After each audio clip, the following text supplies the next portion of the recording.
ஒரு செவ்வக வடிவ நிலத்தின் ஒரு பக்க அளவு 15 மீட்டர் மற்றும் அதன் ஒரு மூலைவிட்டம் 17 மீட்டர் எனில் நிலத்தின் பரப்பளவை காண்க. செவ்வக வடிவ நிலம் அப்படின்னு கொடுத்துட்டாங்க. இப்போ இதுதான் செவ்வகம். செவ்வகத்தில் ஒவ்வொரு ஆங்கிளும் எத்தனை டிகிரி இருக்கும் அப்படின்னா 90 டிகிரி இருக்கும். ஸோ ஒரு பக்க அளவு அப்படிங்கிறது 15 மீட்டர், மூலை விட்டம் அப்படிங்கிறது கொடுத்துருக்காங்க. ஸோ இதை 15ன்னு எடுத்துக்கிட்டோம் அப்படின்னா இதை 17 எடுத்துக்கலாம். சரிங்களா? இதை ஏபிசி. அப்போது இந்த 3 எடுத்துக்கிட்டோம் அப்படின்னா ஒரு செங்கோண முக்கோணம் நமக்கு கிடைக்கும். நிலத்தின் பரப்பளவு, அப்போ பரப்பளவு அப்படின்னா எல்லும் பியும் நமக்கு வேணும். சரிங்களா? இப்போ இது எல்லுன்னு வச்சுக்கலாம், இல்லை பின்னு வச்சுக்கலாம். ஸோ அடுத்து செய்கிறத வச்சு பார்த்துக்கலாம். இப்போது இந்த இதை நம்ம கண்டுபிடிக்கணும். அப்போ தான் லென்த்தும் பிரெத்தும் நமக்கு கிடைக்கும்.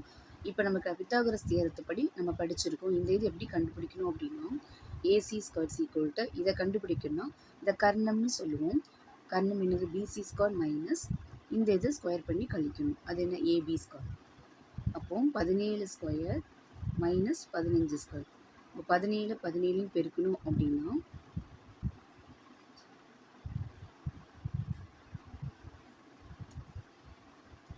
289 மைனஸ் 225 கழிச்சா 4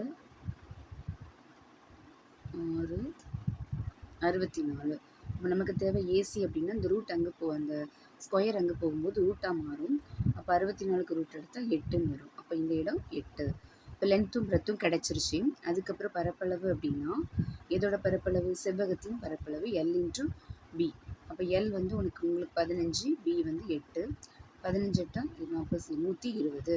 இப்போ பரப்பளவு அப்படிங்கிறதுனால ஸ்கொயர் போடணும், மீட்டர் ஸ்கொயர். அப்போ ஆன்சர் வந்து டி.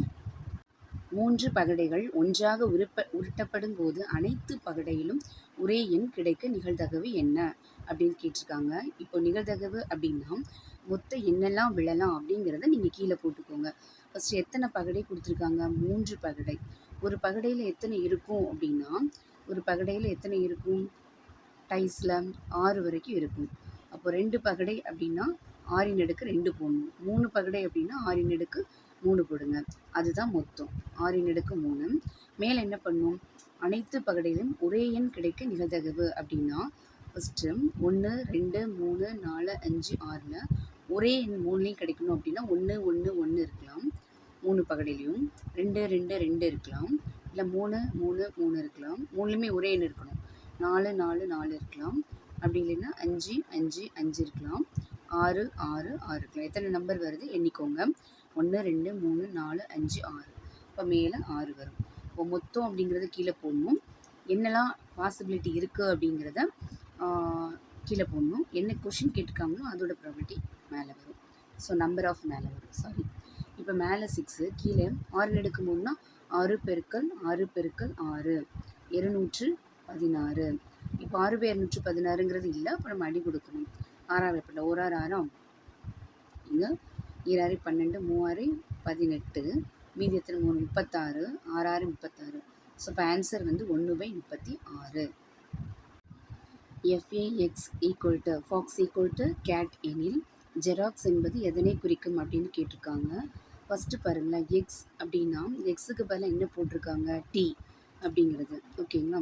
அடுத்து இ அப்படிங்கிறது இதில் கொடுக்கவே இல்லை. அப்போ ஏஇனே வச்சுக்கலாம். ஆர் அப்படின்னா ஆரும் இல்லை. அப்போ டிஇஆர். ஓ அப்படின்னா ஓக்கு பதிலாக ஏ கொடுத்துருக்காங்க.